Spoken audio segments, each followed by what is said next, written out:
మగ శిశువు అపహరణ కేసులో పోలీసులు విజయం సాధించారు. క్రోసూరు మండలం కోసూరు అడ్డరోడ్ వద్ద ఆటోలో ప్రయాణిస్తున్న నిందితుల్ని పోలీసులు గుర్తించారు. వారి నుంచి బాబుని రక్షించారు. ముగ్గురిని అదుపులోకి తీసుకున్నారు. శిశువుతో పాటు నిందితుల్ని తొలుత సత్తెనపల్లి, అటు తర్వాత గుంటూరు జీజీహెచ్కి తరలించారు.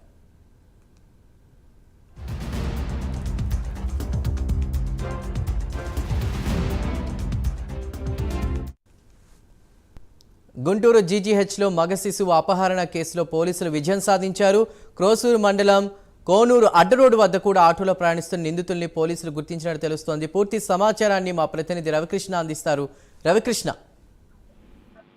ఏదైతే ఈ రోజు ఉదయం 12 గంటల ఉదయం ఈ శిశువుని అపహరించినటువంటి కేసు ఏదైతే ఉందో దానికి సంబంధించి పోలీసులు మాత్రం సక్సెస్ఫుల్ గా కూడా టార్గెట్ ని చేంజ్ చేసిన పరిస్థితి కనపడుతుంది. ఈ రోజు 2 గంటల సమయంలో ఇక్కడ ఏదైతే కాన్పుల వార్డు ఉందో ఆ వార్డులో ఉన్నటువంటి మగ శిశువుని ఒక మహిళ అపహరించినట్టుగా కూడా గుర్తించారు. 2:30 ప్రాంతంలో ఆ తల్లి పక్కలో చూసుకునేటప్పటికీ తన బిడ్డ లేకపోవడంతో ఒక్కసారిగా కూడా ఆ విషయాన్ని తెలియజేసింది. వెంటనే కూడా అక్కడ ఉన్నటువంటి వైద్యాధికారులు కానివ్వండి, వైద్య సిబ్బంది కానీ వెంటనే రెస్పాండ్ అవడం జరిగింది. అదేవిధంగా కూడా పోలీసులు కూడా రంగంలో దిగారు.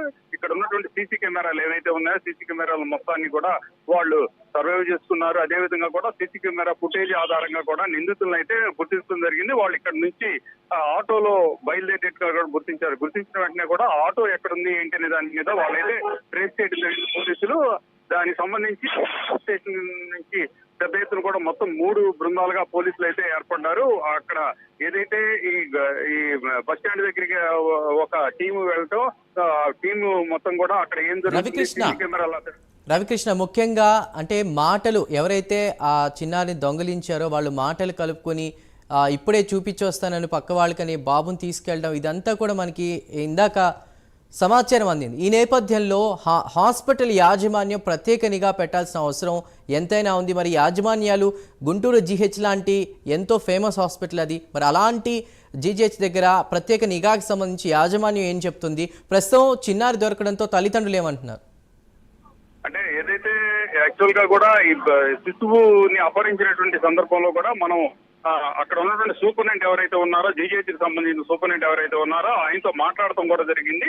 ఆయన మనకు ఇచ్చినటువంటి జీజీహెచ్ సూపరింటెండెంట్ ప్రైమ్ న్యూస్ కు ఎక్స్క్లూజివ్ గా కూడా ఆయనతో మనం ఫేస్ టు ఫేస్ చేసినటువంటి సందర్భంలో ఆయన చెప్పిన విషయం ఒకటే, 300 కెమెరాల వరకు ఇక్కడ అమర్చి ఉంటాయి. కానీ వచ్చినటువంటి నిందితురాలు ఏదైతే ఉందో ఆ మాత్రం చాలా ప్లాన్ గా వచ్చింది. ఒక పక్కన రెక్కి నిర్వహించారు. ఒక తోడుగా కూడా మొత్తం 3 ఉన్నట్లుగా కూడా గుర్తించామని సీసీ కెమెరా గుర్తించామని చెబుతున్నారు.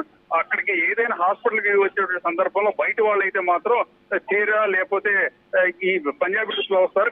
కానీ ఆ మాత్రం కాన్పుల్లో వాటిలో ఉన్న ఆమెలాగానే అదే విధంగా కూడా స్కార్ఫ్ ధరించడం, అదే విధంగా కూడా చెవులు దూదులు పెట్టుకొని ఉండటం, అదే విధంగా కూడా ఆమె కాళ్ళకి చెప్పులు లేకుండా నైటీలో ఉండటం, నీరసంగా ఉండటంతో కూడా నిజంగా ఆమె ఈ కాన్పుల వార్డులోనే ఉన్నటువంటి మరో బాధితుగా కూడా భావించినటువంటి పరిస్థితి అయితే ఉందని తెలియజేశారు. ఈ నేపథ్యంలోనే ఎవరైతే బాధితురాలు ఉన్నదో తన బిడ్డ అత్తం చనిపోయాడని, అదే విధంగా తనకి ఇట్లాంటి బిడ్డ పుట్టాడని తెలియజేసిన వెంటనే కూడా కొంచెం ఇక కొద్దిగా రెస్పాండ్ అయినటువంటి పరిస్థితి పోలీసులు.